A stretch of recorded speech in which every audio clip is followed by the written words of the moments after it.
Even if every factory on Earth shut down today, every car engine went silent, every power plant went dark, the climate crisis would still get worse for decades.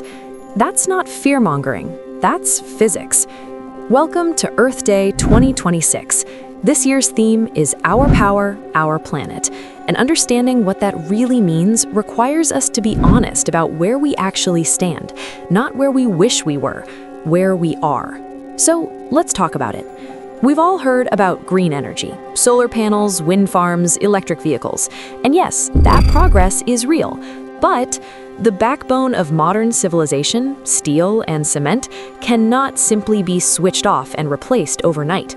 Think about it this way. Every road, bridge, skyscraper, hospital, and yes, every wind turbine foundation, they all need steel and cement to exist. And right now, those two industries alone account for roughly 16% of all global greenhouse gas emissions. The technology to make them clean, like green hydrogen-powered steel furnaces, carbon capture for cement plants, exists in labs and early pilots. But as of today, planned green steel capacity for the year 2050 represents less than 2% of what the world currently produces. The first full-scale commercial green steel plant only opens this year in Sweden. Cement is even harder. About 60% of its emissions aren't from burning fuel. They're a chemical byproduct of the process itself. You can't just swap in a solar panel and solve it. So, the timeline for truly clean industry isn't 5 years, it's decades. And every year we delay action, the cost of catching up rises dramatically, potentially by 75% if we push serious action from now to 2030. Now, let's talk about planetary physics. The Earth's oceans have been quietly absorbing over 90% of the excess heat we've been generating for over a century. But oceans warm very slowly, and they hold heat for an extraordinarily long time. What we're feeling today is actually the consequence of emissions from decades ago. Scientists call this thermal inertia, and it means some impacts are no longer preventable. They are, as researchers say, locked in. Between now and 2050, the United States is projected to experience at minimum 1 foot of sea level rise along its coastlines. That single foot will permanently submerge up to $106 billion in coastal property. High tide flooding is already happening 300 to 900 times more often than it was just 50 years ago. Wildfires? Under current warming trajectories, the damage is projected to be 5 times greater than historical averages, potentially making parts of the American West uninsurable. Droughts will deepen across almost the entire continental United States. Agricultural zones will shift northward. Heat waves will intensify, and they'll disproportionately hit communities that have historically been denied green spaces and proper infrastructure.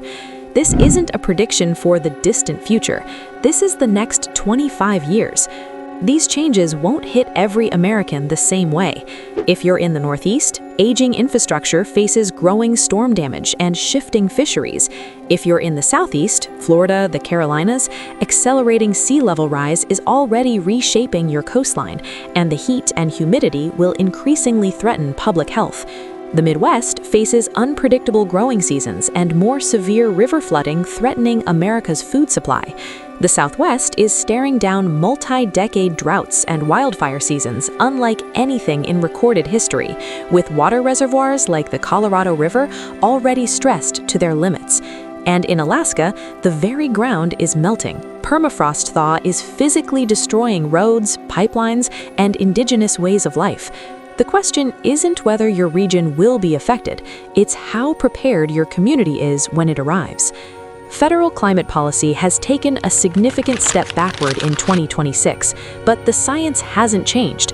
Over 99.9% of peer-reviewed climate studies confirm what we're experiencing is human-caused. The debate among experts is not whether it's happening, it's how bad we allow it to become, and that is still our choice. This is the truth, and it's also what gives us reason to be hopeful. Research shows that when a committed 25% of a population consistently demands change through what they buy, how they vote locally, and what they advocate for, it can shift the behavioral norms of an entire society. 25%. That's not a majority. That's a determined, vocal, informed minority. Plant a tree, support local candidates who prioritize climate resilience, demand that your city government prepare heat response plans, update flood zoning, and invest in green infrastructure. Choose products from companies actively investing in cleaner supply chains. Participate in citizen science. Document air and water quality in your neighborhood. None of this alone stops a wildfire or holds back the ocean, but collectively, it compresses the timeline for green technology, forces corporations to move faster, and, most importantly, builds communities resilient enough to weather what's already coming. The coming decades will not be defined by whether we prevented climate change. That ship, in some ways, has already sailed. They will be defined by whether we were the generation that had the courage to act anyway, not because it was easy, but because the children who will inherit this planet deserve a fighting chance. This Earth Day, on April 22nd, 2026, Our Power, Our Planet isn't just a slogan. It's a reminder that the most powerful force in the face of a slow-moving crisis is a community that refuses to look away. The power is ours. The planet is ours. The moment is now.